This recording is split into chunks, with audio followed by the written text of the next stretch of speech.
நமஸ்காரம். உங்கள் அன்பிற்கும் அபிமானத்திற்கும் உரிய வித்யாபுத்திரன் ராஜா கொளத்தூர் என்று பேசுகிறேன். ஸ்ரீ மாத்திரை நமக. இதனுடைய 1007வது வீடியோ. இந்த வீடியோவில் என்ன பார்க்க போகிறோன்னா, லலிதா சஹஸ்ரநாமத்தின் பயன், நூற்பயன் ஒன்று இருக்குது. அதாவது பலஸ்ருதி. அதாவது சில பேர் விஷ்ணு சஹஸ்ரநாமத்தோட பின்னாடி வரும். அதை சொன்னால் என்ன பலன்கள் கிடைக்குண்டு. அது சஹஸ்ரநாமத்தை சேர்த்து அதில் அப்படிதான் சொல்லுவாள். லலிதாவில் உத்தரபாகத்தில் வருது. அது தனியாகவே பூர்வபாகம் உத்தரபாகம் ஸ்லோக பகுதி அப்படிதான் பிரிச்சிருக்காது. ஸோ நம்ம ஸ்லோகம்தான் சொல்கிறோம். சில பேர் ஜபமாக எடுத்துருக்கும் போது ஐம்பீஜம் கிளீன் சத்தி சவுங்கேல் இதெல்லாம் சொல்லுவாள். நம்ம அப்படிலாம் பண்ணல. பாராயண கிரமம் தான். ஒருத்தரோட கேட்டார், நான் உட்காந்துட்டே சொல்லலாமா சோஃபாவில், எனக்கு கீழே உட்காந்து பூஜை நோக்கம். அதெல்லாம் பாராயணத்தில் எந்த விதமான அப்ஜெக்ஷன் கிடையவே கிடையாது. நல்லா புரிஞ்சுக்கிறோம். அர்ச்சனை பண்ணுங்க போது தான் இந்த இதெல்லாம் வரும். அம்பாள்கிட்ட உட்காந்து அர்ச்சனை பண்ணுறோம் இல்லையா, நிறைய குங்கும அர்ச்சனை பண்ணாலும் அது சூடு ஏறிடும், உஷ்ணமாயிடும். ஸோ இப்போ பால் நிறைய நைவேத்தியம் பண்ணணும். கொஞ்சம் கூல் டவுன் பண்ணுறதுக்கு நைவேத்தியங்கள் நிறையா இருக்கணும். அதாவது ஒரு பெரிய மினிஸ்ட்ரியோ யாரோ ஆற்று கூப்பிட்டா நம்ம என்ன செய்யணும், அவளுக்கு தகுந்தபடி உபசாரங்கள் பண்ணணும். பெரிய மனுஷன் அதை கூப்பிடணும். அதே மாதிரி அம்பாளை அர்ச்சனை பண்ணுறேன், சகசநாமம் அர்ச்சனை பண்ணுறேன், 1 மணி நேரம் உட்காந்து வச்சுட்டான்னு அவளை அதுக்கேற்ற உபசாரங்கள், ஷோடச உபசாரங்களை நம்மளால் பண்ண முடியாது அவ்வளோவா. இப்போ அட்லீஸ்ட் சகசநாம அர்ச்சனைன்னு ஆரம்பிச்சிட்டால என்ன ஆகும், சக்கரை முகல் பண்ணணும், வடை பண்ணணும், இதெல்லாம் பண்ணினா தான் அம்பாய் பிரீத்தி அடைவா. இந்த சகல விதமான அன்னங்கள், அந்த முக்தானம் என்ற இது வெண்பொங்கல், உடானம் என்ற சக்கரை பொங்கல், அடுத்து ஹரித்ரானம் என்ற எலுமிச்சம்பழ சாதம், அப்புறமா ஸ்டிக்னோதன பிரியா இருக்க நெய் கலந்த அன்னம், இதில் மிளகு சீரகம் போட்டு நெய் கலந்து பண்ணுறது, அது பாயச அன்னம், மாதிரி தத்தியா அன்னம், தயிர் சாதம், இது மாதிரி 6 விதமான அன்னங்கள் சொல்லப்பட்டிருக்கு. ஸோ அந்த மாதிரிலாம் இதான் பண்ணாதான் பிரீத்தி அடைவார் அர்ச்சனைகளில். பாராயண கர்மத்தில் ஒன்றும் கிடையாது. இந்த பாவனோபிஷத்தில் பாவனை தான். இதெல்லாம் பண்ணுறடியம்மா உனக்குன்ற அது பாவனையாக வச்சுக்கலாம் அதை. பட் இருந்தாலும் நம்ம திருப்திக்காக திராட்சை கல்கண்டு நைவேத்தியம் பண்ணலாம். இப்போ பாராயணத்துக்கும் பூஜை பண்ண முடியாது, என்கிட்ட ஒன்றுமே வசதியே கிடையாது, எனக்கு விக்கிரகம் கிடையாது அப்படிலாம் சொல்கிறவா பாராயணம் பண்ணிவிடுங்க. Best thing. பாராயணத்துக்கு ஒன்றும் தேவையில்லை. நம்ம மனசு தான் இருக்கணும், நேரம் இருக்கணும், உட்காந்து பண்ணணும். நடுவில் ஃபோனெல்லாம் ஆஃப் பண்ணிடணும். பாராயணம் பண்ணும்போது இந்த எக்ஸ்டர்னல் டிஸ்டர்பன்ஸ் இருக்கக்கூடாது. ஸோ அதில் தான் இருக்கணும். இன்றைக்கி கூட பில்லிவாக்கத்துலேருந்து அந்த ரமேஷ்ன்ற பையன் வந்தான், சிஷ்ய பையன். மாமா, நான் வாரத்தில் நான் முன்னே விக்கிரகம் வாங்கலை மாமா, ஐ வாண்ட் டு டூ அபிஷேகம் பண்ணணும். நல்லா பண்ணிட்டேன். அப்பா கேட்டால் ஷி பர்மிட்டட். சார் இந்த புவனேஸ்வர் விக்கிரகம்னு வச்சுருக்கேன். அதுவும் அங்குச பாசத்தோடு தான் இருக்கும். அது அதுக்கு பண்ண சொன்னேன். மிச்செல்லாம் தனித்தனியாக பண்ண முடியாததுனால நான் சோஃபாவில் உட்காந்து நான் மந்திரங்கள் சொன்னேன். அவன் பண்ணான். அதை பண்ணி அலங்காரம் பண்ணி புஷ்பங்கள், தாமரைப்பூ எல்லாம் வேணும்தான் அலங்காரம் பண்ணி வச்சோன்னு ஒரு திருப்தி. நான் சொன்னேன், இப்போ பார்த்தியாடா சின்ன பையன், 25 வயசு பையன், நீ அவன் கொஞ்சம் ஹெப்டியான பாடி, அவன் நல்லா இருப்பான் பார்க்குறதுக்கு. ஸோ உட்காந்துட்டு பண்ணுறதுக்கு கஷ்டப்படுறான். ஒரு நாளுக்கு சப்பலாங்கோல்லாம் பண்ணி போடுறதுக்கு இந்த காலத்து பசங்க கஷ்டப்படுறான். இப்போ 74 வயசில் நான் எல்லாத்தையும் பண்ணிவிட்டு சமையலை முடிச்சுட்டு உட்காந்துட்டு பண்ணிவிட்டு சாப்பிட்றதுக்கு 2 மணி ஆகிடும். ஸோ நம்மளால் நம்ம அப்புறம் சொன்னோம், நீங்கள் சொல்கிறது ரைட் மாமா, ஒரே ஒரு விக்கிரகம் தரிசனம் வாங்கிக்கிறேன், ஒரு விக்கிரகம் மட்டும் வாங்கிக்கிறேன்னா சரி வாங்கிக்கோ, நான் எனக்கு கேட்கணும் அவசியம் இல்லைடா. நிறைய பெருசாக சேர்த்துக்காதாங்க. ஒரு விக்கிரகத்தை மெயின்டைன் பண்ணுறதே கஷ்டம். பஞ்சபருவாவுக்காவது அபிஷேகம் பண்ணி ஆகணும். பூஜைகள் நித்தியப்படி இருக்கணும். ஸோ அது மாதிரி இந்த மாதிரி பார்க்கும்போது த பெஸ்ட் வே லலிதா சஹஸ்ரநாமத்தை மிஞ்சி உலகத்தில் எதுவுமே கிடையாது. அம்பாள் உபாசனையில் லலிதா சஹஸ்ரநாமம் தெரியலன்னா மார்க்கு தான். மனனம் பண்ணணும் லலிதா சஹஸ்ரநாமத்தை. நான் இந்த மந்திரம் கட்டேன், இந்த மந்திரம் இந்த தந்திரம் கட்டினா கூட பிரயோஜனப்படாது. லலிதாவில் சொன்னாலே நம்ம இந்த உடம்பில் இருக்கிற இந்த 6 இந்த ஷட்சக்கரமும் ஆக்டிவேட் ஆகிடுறது ஆட்டோமேட்டிக்காக. நோ அந்த யோகம் தியானம் எல்லாம் ஒன்றும் தேவையில்லை. என் குருமாதாவே சொல்லுவாள். ஸோ கம்மிங் டு திஸ், இந்த பலஸ்ருதி பற்றி நான் சொல்ல போகிறேன். இப்போ நல்லா கவனமாக கேளுங்க. இது லலிதா சஹஸ்ரநாமத்தை எங்கே இதில் வருது? பிரம்மாண்ட புராணத்தில் வருது. எங்கே வருது? ஸ்ரீ ஹயக்ரீவக சம்பாதியே ஸ்ரீ லலிதா ரகசிய சகஸ்ரநாமத்துக்கு கதனம் சம்பூர்ணம் வருது. ஸோ அப்போ சம்பாதத்தில் வருது. அம்பாளே நேரம் பிரத்யட்சமாகி ஹயக்ரீவர் சொல்லி விடுன்றா. ஸோ அந்த மாதிரி ஹயக்ரீவர் அகசியர் வந்து லோபாமுத்திரோட வந்து காஞ்சிபுரம் உபனிஷத் பிரம்மேந்திர மடத்தில் நடந்தது. திரும்ப திரும்ப திரும்ப ஊசுமாரி சில பேர் வந்து திருவேச்சூர் கோவில் கட்டி 1000 வருடம் தான் ஆச்சு. அங்கே ஒன்றும் நடக்கலை. புராண ரீதியாக எதுவுமே நடக்கலாங்க. அந்த கோவில் பேரே வந்து இளங்கோவில் பேர். இளங்கோவில்னா பாலாலயம். மேகநாத சுவாமி கும்பாபிஷேகம் பண்ணும்போது அதெல்லாம் எடுத்து இந்த இடத்த வச்சு இந்த பாலாலய கோவிலில் அப்போ சாந்தனாகி தான் அம்பாள் பேருங்க. இப்போ அது நடுவில் வந்து கதை விட ஆரம்பிச்சிட்டா ஒன்றும். சரி, மேகநாத சுவாமி இது கரெக்ட் தான். பட் வந்து அங்கே மனோன் பண்ணி சொல்கிறா.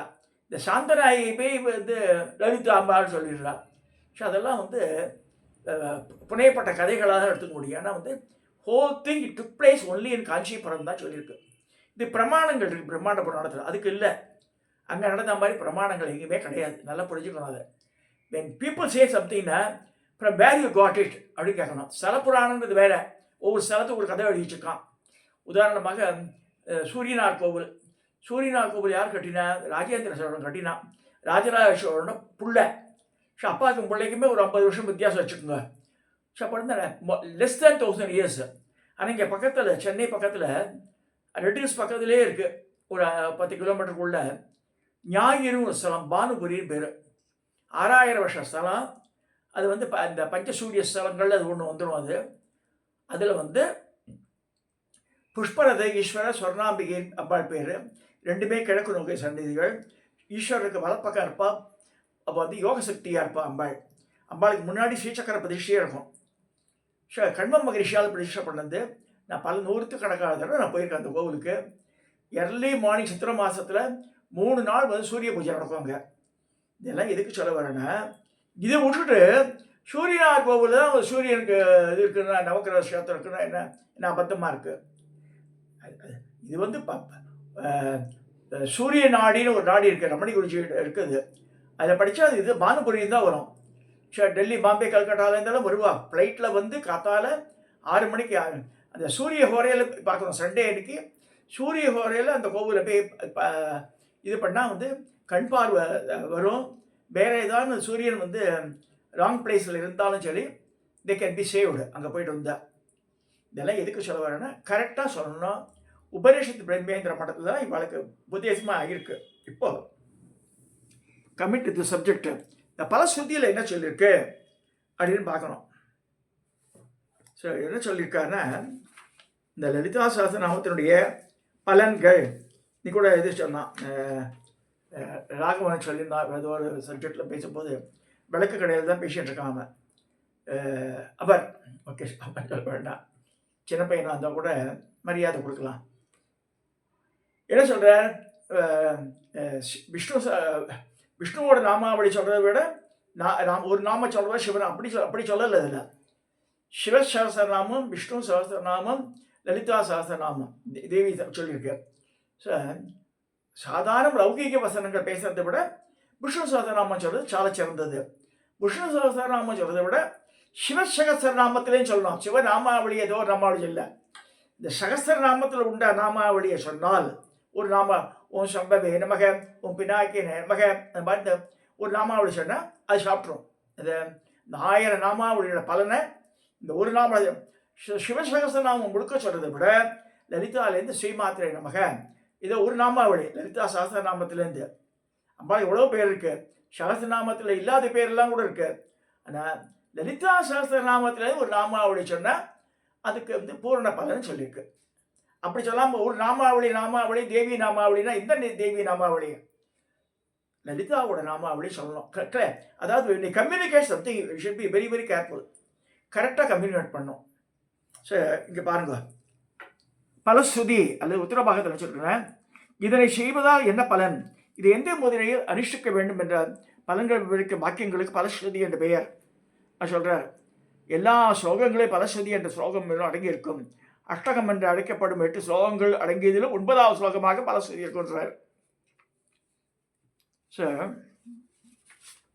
என்னென்ன எந்த பக்தன் இந்த நாம சகஸ்ரத்தை ஒரு தடவையாக சொல்கின்றானோ அவன் எனக்கு மிகவும் பிரியப்பட்டவனாகின்றான். அவனுக்கு நான் விரும்பியவற்றெல்லாம் நான் கொடுக்கிறேன் என்று லலிதாம்பா சொல்றார். இதுல இத்தகைய பெருமைகளை விளக்க முழுமையாக இதர தேவியின் பக்தர்களும் பூரணமாக அடைய வேண்டும் என்று மனதில் கொண்டு இதை விவரிக்கிறோம் அப்படி போட்டிருக்காரு. ஹயக்ரீவர் நாம சகஸ்ரத்தை சொல்லிய பிறகு சகல விதமான பலன்கள் கிடைப்பதற்காக நாம சங்கீர்த்தனம் செய்ய வேண்டிய முறைகளை சொல்கிறார். இந்த மாதிரியான நாம சகஸ்ரம் ஹே கடோத்பவ உனக்கு சொல்லப்படுது. அகசியருக்கு கடத்திலே வந்து கடோத்பவன்னு சொல்றார். ரகசியங்களுக்கெல்லாம் ரகசியமானதும் லலிதாம்பாளுக்கு பிரீத்தியை கொடுக்கும் இந்த சமமான சோத்திரம் இருந்ததும் இல்லை, இனி இருக்க போவதும் இல்லை. இந்த சோத்திரம் எல்லா ரோகங்களையும் போக்கியும் சகல சம்பத்துக்களை விருத்தி பண்ணியும் அகால மரணத்தை போக்கியும் காலத்தால் ஏற்படும் மரணத்தையும் போக்கிவிடும். எல்லா விதமான ஜுரங்களின் கஷ்டங்களை போக்கும், நீண்ட ஆயுளை கொடுக்கும், குழந்தைகள் எல்லாருக்கு அந்த பாக்கியத்தை கொடுக்கும், புருஷார்த்தத்தை கொடுக்கும். இது சத்தியமான உண்மை, நானே பார்த்துருக்கேன். ஐ சஜஸ்டட் சம் பீப்புள் இந்த நவநீத வெண்ணையை கோலி குண்டாட்டம் உருட்டி ஒரு பிளேட்டில் வச்சு லலிதாசர் நாம சொல்லி அம்பாளுக்கு நைவேத்தியம் பண்ணி ஆம்பளை முன்னாடி மட்டும் சாப்பிடணும். ஒரு மண்டலத்துக்கு மட்டும் கட்டாயம் கருதி நடந்திருக்கு. இங்கே நான் பார்த்துருக்கேன். அடுத்தது எல்லையே நடந்து அவளுக்கு 2 குழந்தை பிறந்துட்டு. இப்படிப்பட்ட தேவியின் பிரீத்தியை கொடுக்கும் இந்த சௌஸ்திரத்தை உபாசனையில் உள்ள பக்தன் தினந்தோறும் சர்வ பிரயத்தனத்துடன் ஜபம் செய்ய வேண்டும். அபமிருத்தி என்பதும் அகால மிருத்தி என்பதும் ஒன்றுதான். சர்ப்பம், புலி இவைகளாலும் விபத்துக்களாலும் ஏற்படும் மரணம் அகால மரணம். ஆயுளின் அளவு முடிந்து ஏற்படும் மரணம் கால மரணம், அது கால மிருத்தியு. லலிதாவுக்கு இதர சோசரங்களால் ஏற்படும் பிரீத்தியை விட இந்த நாம சகஸ்ரத்தை கீர்த்தனம் செய்வதால் விசேஷமான பிரீத்தி ஏற்படும். இதை வந்து ஸ்லோகத்தெல்லாம் சொல்லலை, நான் ஜஸ்ட் இந்த பலன் மட்டும் தமிழில் சொல்லிடுறேன். காலையில் ஸ்நானம் செய்து அவரவர்கள் முறைப்படி சந்தியாவந்தனம் செய்து முடித்துக்கொண்டு பூஜை கிரகம் அல்லது பூஜை அறை சென்று ஸ்ரீசக்கரத்தை அர்ச்சனை செய்ய வேண்டும். அம்பாளுடைய உபதேச வித்தியை 1000 அல்லது 300 அல்லது 100 தடவையாக ஜபம் செய்து அதன் பின் ரகசிய சகஸ்ர நாமத்தை பாராயணம் செய்ய வேண்டும். இது கீர்த்தனம் செய்யணும்.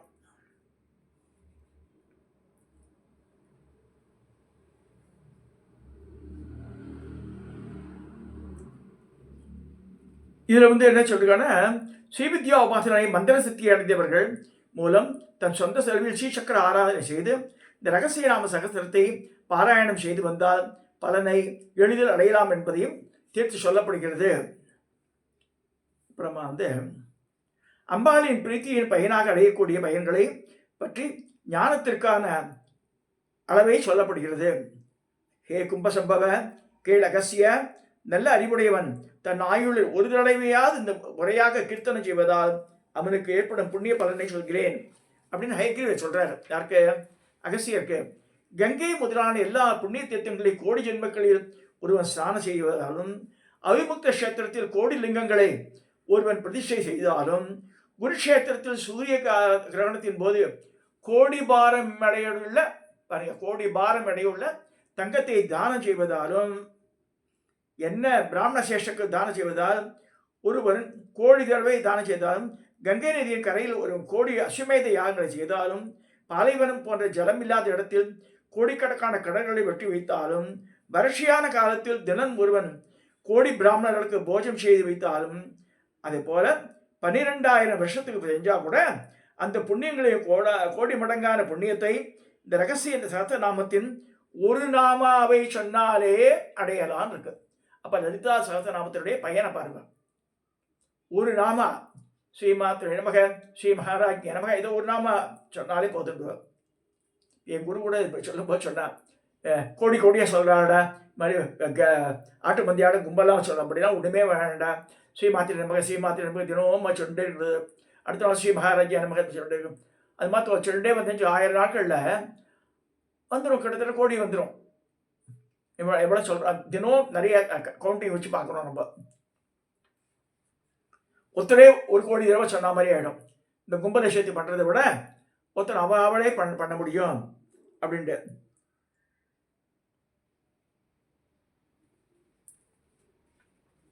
தானம் செய்வதால் தானம் கொடுப்பவனுக்கு எவ்வளவு புண்ணியம் ஏற்படுமோ அவ்வளவு பாபம் வாங்குவனுக்கு ஏற்படுகிறது. எனவே தானம் வாங்குபவன் அந்த பாவத்தை போக்குவதற்கு லலிதா சகஸ்ரநாமத்தை பாராயணம் பண்ணணும்னு சொல்லிருக்கு. ஒரு நாமத்திற்கு படும் புண்ணியங்களை சொல்லிவிட்டு பின் பாவங்களை போக்கும் சக்தியை பற்றி கூறுகிறார். யாராவது ஒருவன் ரகசிய சகஸ்ரநாமத்தில் ஒரு நாமத்தை சொன்னாலும் கூட அதனால் அவனுடைய மகத்தான பாவங்களும் நசித்து போகின்றன. அதே மாதிரி நித்திய கர்மாக்கள் பண்ண முடியாமல் பட்ச தஞ்சாவனமே பண்ணுறதில்ல, காத்தால் 6 மணிக்கே நான் போயிடுறேன், 5 மணிக்கு கிளம்பிடுறேன்னு அந்த பாவங்கள் கூட போயிடும் சொல்கிறேன்.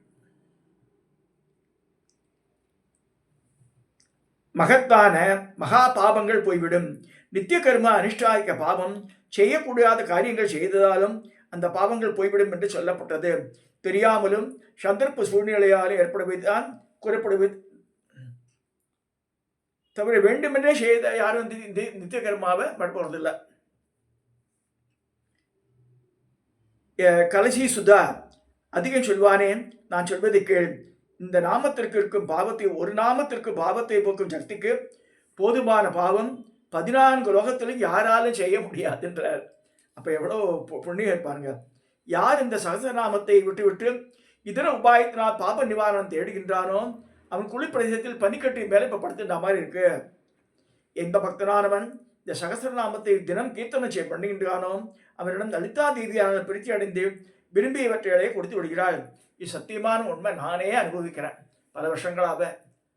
எனக்கு மெயினாக பெரிய சுத்தங்கள் இதெல்லாம் நான் சொல்கிறது இல்லை, பெரிய ருத்ரஜபங்கள் சொல்கிறது இல்லை. லலிதா சகஸ்ரநாம ஜபங்கள் இருக்கும், இப்படி எல்லா தேவதா ஜபங்கள்லாம் இருக்கும். லலிதா சகஸ்ரநாமம் மினிமம் ஒரு தடவை சொல்லுவேன். பேரஸ்ட் மினிமம். மனப்பாடம் தெரியும், மனப்பாடம் தெரியலன்னா கொஞ்சம் கஷ்டம்தான். ஏன்னா திடீர்னு ட்ரெயினில் போகிறோம், பிளேனில் போகிறோம், அப்போ புக்கெல்லாம் வச்சுன்னு மற்ற பாட்டை காமிச்சிட்டு இருக்க முடியாது. சில பேர் கூட ஒரு பேக்கை தொங்க விட்டு அந்த பேக் உள்ள ஜப்பம் பண்ணியை வச்சுட்டு பாடுவா. இது என்ன பேக் உள்ள என்ன நோண்டி இருக்காளே நமக்கு தோணும். அது மாதிரிலாம் பண்ணணும் அவசியமாக கிடையாது. மனப்பாடம் ஆயிடுச்சுன்னா மனசுலேயே ஓடிட்டு இருக்கும். அது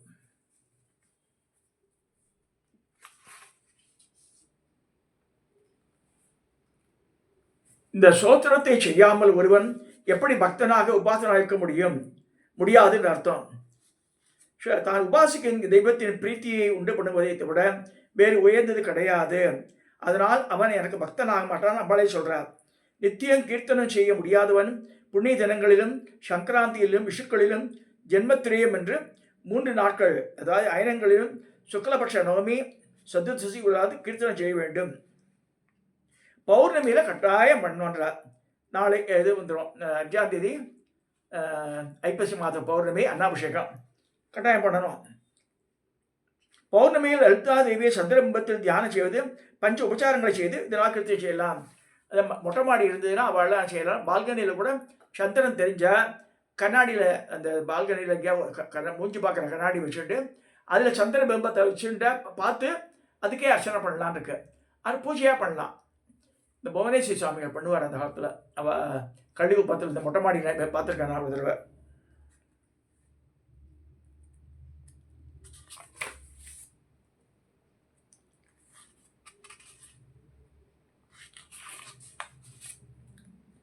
இந்த மாதிரி நிறைய சொல்லப்பட்டிருக்கு. எல்லா ரோகங்களும் போய்விடும், நீண்ட ஆயுள் கிட்டும். கல்பசூத்திரத்தின்படி பிரயோகமானதும் ஆயுஷ்கரம் என்பது கிடைக்கும். ஜுரத்தால் அவசியப்படுபவனுடைய தலையில் உபாசகன் தன் கையில் வைத்துக்கொண்டு இந்த சகஸ்ரநாமத்தை சொன்னால் அந்த க்ஷணத்தில் ஜுரம் போய்விடும். விபூதியை கையால் தொட்டுக்கொண்டு இந்த நாமசகஸ்திரை கீர்த்தனம் செய்து வியாதி உள்ளவருக்கு பூசினால் அந்த வியாதிகள்லாம் தொலைஞ்சு போயிடும். முனிவரே, கும்பஜலத்தில் இந்த நாம சகஸ்திரத்தை சொல்லி மந்திரித்து கிரகங்களின் தோஷத்தால் அவசியப்படுவர்கள் மீது ஊற்றினால், அபிஷேகம் செய்தால் கிரக தோஷங்கள் இருந்து விடுபடுவார்கள். அமிர்த சமுத்திரத்தின் நடுவில் உள்ள லலிதை இருப்பதாக பாவித்து தியானம் செய்து இந்த நாம சகஸ்திரத்தை கீர்த்தனை செய்வாயாகில் அவனுடைய விஷம் இறங்கிவிடும் சொல்லியிருக்கு. குழந்தை பாக்கியம் இல்லாதவர்களுக்கு இந்த நாம சகஸ்திரத்தை கீர்த்தனால் நவநீதத்தை வெண்ணையை மந்திரத்தை வெண்ணையை கொடுத்தால் குழந்தை பாக்கியம் கிடைக்கும். நாட்டை ஆளும் ராஜாவை வசப்படுத்த விரும்பினால் அந்த ராஜா இருக்கும் திசையை நோக்கி சென்றால் 3 ராத்திரி அம்பிகை என் தியானத்துடன் இதை கீர்த்தனை செய்தால் அந்த ராஜா அவனுக்கு குதிரையிலோ யானையிலோ ஏறி வந்து வேலைக்காரன் போன்று பணிந்து ராஜ்யம் பொக்கிஷம் எல்லாவற்றையும் கொடுத்தே தீர்வான். அதில் சந்தேகமே இல்லைன்னு இருக்கு.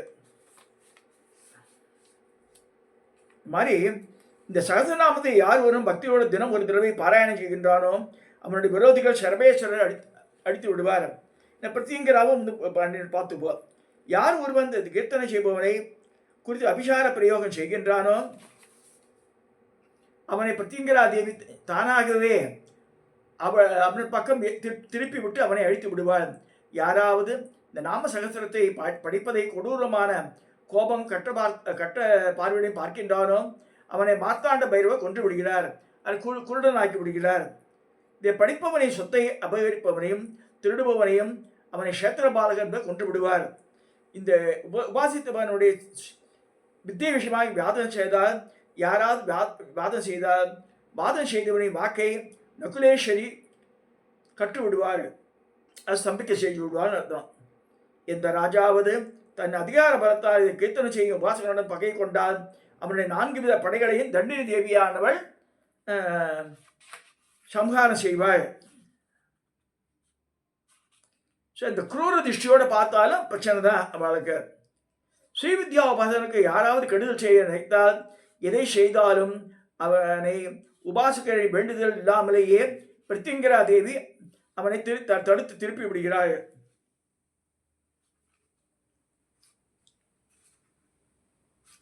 இந்த மாதிரி பலவிதமான விஷயங்கள் சொல்லிருக்க. இதில் என்ன சொல்லிருக்காங்கன்னா மெயினாக 1 மாத காலம் தினம் 3 தடவை இந்த சகசநாமத்தை கீர்த்தனை செய்வானோ அவனுடைய நாவில் நுனியான அரங்கத்தில் வாராகி தேவி நடனம் செய்வார், சரஸ்வதி தேவி நடனம் செய்வார். எவன் 15 தினங்களுக்கு தினம் ஒரு முறை கீர்த்தனை செய்கின்றானோ அவனிடம் எல்லோருமே மோகம் அடைகின்றனர். இதற்குமே சகசநாமத்தை படிப்பதால் இப்படி தர்மங்களும் யாருக்கு தானங்களை கொடுக்க வேண்டும் சொல்லப்படுகிறது. யார் தன் ஜென்மாவில் ஒரு தடவை இந்த நாம சகசநாமத்தை சொல்கின்றானோ அவன் கண்ணில் படும் எல்லா வஸ்துக்களும் பாபத்தை இருந்து விடுபடுகின்றன. எந்த துஜன் காயத்ரியாளர் இதனை அறிந்திருக்கின்றானோ அவனுக்குத்தான் அன்னம் வஸ்திரம் தனம் தானியம் இவைகளை தானம் கொடுக்கணும். யார் ஸ்ரீவித்தியை அறிந்தவனோ யார் ஸ்ரீசக்கரத்தை நன்றாக வெளிப்படுகின்றானோ நாமசகஸ்திரத்தை பொருளுணர்ந்து கீர்த்தனை செய்கின்றானோ அவன்தான் நல்ல பாத்திரமானவன் என்று அறிஞர்கள் சொல்லுவார்கள். பாத்திரம் இருந்து பிக்ஷை எடு, பிச்சை இல்லை பிக்ஷை எடு. என அம்பிகையின் பரிபூர்ண அனுகிரகத்துடன் அடைய விரும்புவன் எப்பாடுபட்டாவது மேற்சொன்ன சத்பாத்திரனுக்கு தான் தானம் செய்ய வேண்டும் சொல்லியிருக்கார். யார் ஒருவன் உன்னதமான சகசநாமத்தை இந்த புஸ்தகத்தில் எழுதிய அப்பெல்லாம் எழுதியா படித்தா இப்போ புக்கு ரெடியாக இருக்கு. அவளுக்கு லலிதாம்பாள் ரொம்ப மேலே பிரீத்தி அடைகிறான் இருக்கு. இதற்கு சமமானதும் இதே போன்று வேறு சோத்திரம் இல்லாத எந்த நூலிலும் இல்லை. அதனால் உபாசகன் இதனை மிகவும் ஈடுபாட்டுடன் தன் உயிருள்ள உலகில் சொல்ல வேண்டும் சொல்லியிருக்கு. ஹே கொடோத்பவ அகசிய ஸ்ரீமந்திர ராஜத்திற்கு ஈடான மந்திரம் என்பது எப்படி இல்லையோ லலிதாம்பாளுக்கு நிகரான தேவதை எப்படி இல்லையோ அதுபோலவே இந்த ரகசிய சகசநாமத்துக்கு சமமான சோத்திரம் என்பது கிடையாது அப்படி சொல்லி முடிக்கிறார் யாரு ஹயக்ரீவர். இதை சொல்லி நம்ம சர்வமங்களா ராஜராஜேஸ்வரி பீடம் நங்கநல்லூர் காமிச்சு இந்த பதிவை நான் நிறைவு செய்கிறேன். அதாவது எல்லாரும் லலிதா சகஸ்ரநாமத்தை சொல்லுங்க. தயவுசெய்து இதை விட்டு வேற எதையோ சொல்லி பிரயோஜனப்படாது. லலிதா ராஜராஜேஸ்வரி புவனேஸ்வரி எல்லாம் ஒன்று தான். ஒவ்வொரு கல்பத்திலும் பேர் மாறுறது அவ்வளோதான். அதையும் தெரிஞ்சுக்கணும். கங்கா காயத்ரி பவானி காளி லட்சுமி சரஸ்வதி ராஜராஜேஸ்வரி பாலா ஷாமலா லலிதா தசா அப்படின்னா கோடிக்கணக்கான சகசநாம அம்பாளுக்கு இருக்கு. அதில் இந்த 10 வசதி. இந்த 10ல் இது வசதினா லலிதா அம்பாள் தான் வசதி. ஏன்னா ஒரு தடவை சொன்ன நாமாவளி திருப்பி ரிப்பீட் ஆகாது. சாலாட்சர சூத்திரம் அதான் சொல்கிறது. அதனால் ரொம்ப கேர்ஃபுல்லாக சொல்லுங்க. அதை ரிப்பீட் பண்ணக்கூடாது. சங்கரா டிவியில் இப்படி சொல்கிறானே கேசட் ரெடி போட்டிருக்கேன்னா அது தெரியாமல் போட்டிருக்கா. ஏன்னா அவள் சந்தி கிந்தின்னு சொல்கிறா. சந்தியோ முந்தியோ ஒரு தடவை சொன்ன வார்த்தை ரிப்பீட் ஆகக்கூடாது. So we should be careful while recitation. இதை சொல்லி இந்த பதிவை நான் நிறைவு செய்கிறேன். தயவுசெய்து எல்லாரும் லலிதா சகஸ்ரநாம பாராயணத்தை பண்ணுங்க, தப்பு இல்லாமல் பண்ணுங்கன்னு கேட்டுக்கிறேன். சப்ஸ்கிரைப் பண்ணுங்க, ஷேர் பண்ணுங்க, லைக் பண்ணுங்க.